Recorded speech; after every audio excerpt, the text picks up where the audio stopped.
మన టాలీవుడ్‌లోని చాలామంది డైరెక్టర్స్ వచ్చారు. కొత్తగా వచ్చారు అండ్ న్యూ అప్‌కమింగ్ డైరెక్టర్స్ కూడా వస్తున్నారు. బట్ కొంతమంది డైరెక్టర్ పేర్లు మాత్రం స్క్రీన్ మీద పడితే చాలు. సినిమా ఎలాగున్నా పర్వాలేదు. ఒక్కసారైనా చూడాలి అని అనుకున్న డైరెక్టర్లు ఎవరైనా ఉన్నారు అంటే ముగ్గురు డైరెక్టర్లు ఉన్నారు.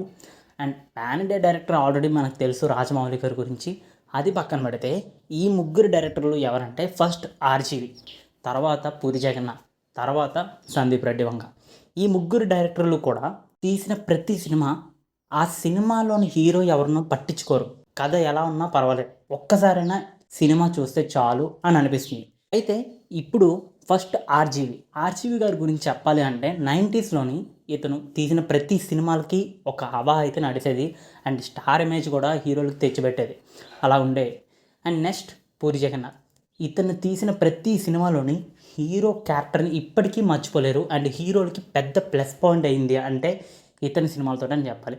మహేష్ బాబు గారికి పోకిరి, అండ్ అల్లు అర్జున్ గారికి దేశముదురు, ఇలా చాలా సినిమాలు, రామ్ చరణ్ గారికి చిరుత, ఇలా చాలా అంటే చాలా సినిమాలు హీరోస్కి ప్లస్ అయ్యి అండ్ హీరో క్యారెక్టర్స్ని మర్చిపోకుండా ఒక కొత్త రకమైన క్యారెక్టర్స్ తోటి ప్రతి సినిమాలను డిఫరెంట్గా డిజైన్ చేస్తూ సినిమాని డైరెక్ట్ చేసేవారు పూరి జగన్నాథ్. అలాంటి పూరి జగన్నాథ్ గారికి ఇప్పుడు వరుస ఫ్లాప్లు వస్తున్నాయి.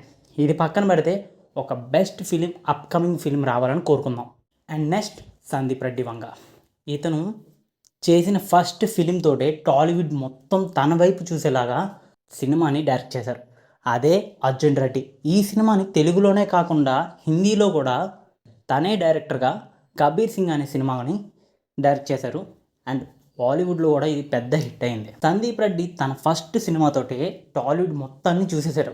ఎందుకంటే పూరి జగన్నాథ్ తర్వాత అలాంటి మాస్ అండ్ నేను సినిమాలు ఇలానే తీస్తాను అన్న స్టేట్మెంట్ ఇచ్చి ధైర్యంగా నాకు ఇలానే నచ్చుతుంది అని చెప్పి స్టేట్మెంట్ ఇచ్చి మరి ఒక సినిమాని తీయడం అంటే చాలా కష్టం. అలాంటిది సందీప్ రెడ్డి వంగ గారు తాను తీసుకున్న ప్రతి సినిమా కూడా అండ్ క్యారెక్టర్స్తో సహా ప్రతిదీ అందరిలో గుర్తుండిపోయేలా ఉంటుంది. ఎందుకంటే అర్జున్ రెడ్డి తర్వాత యానిమల్ వచ్చింది. యానిమల్ తర్వాత ఇంకా పిచ్చ ఫీక్స్ అని చెప్పచ్చు. ఆ సినిమా తర్వాత ఇంకా తర్వాత ప్రభాస్ గారి కాంబోలోని అండ్ సందీప్ వంగారెడ్డి కాంబోలోని వస్తున్న స్పిరిట్ మూవీ మీద అంచనాలు అయితే ఎక్కువగా పెరిగిపోయాయి.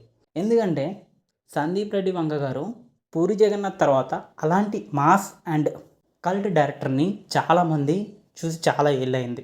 ఇప్పుడు వీళ్ళ గురించి నేను ఎందుకు చెప్తున్నాను అంటే వీళ్ళు తీసిన ప్రతి సినిమాలోని డైరెక్టర్ పేరు కనబడితే చాలు, అంటే వీళ్ళు పేరు పడితే చాలు, సినిమా ఎలా ఉన్నా పర్వాలేదు, ఒకసారైనా చూడాలి అని అనిపిస్తుంది. అండ్ నాకు తెలిసిన డైరెక్టర్స్ అయితే వీళ్ళే.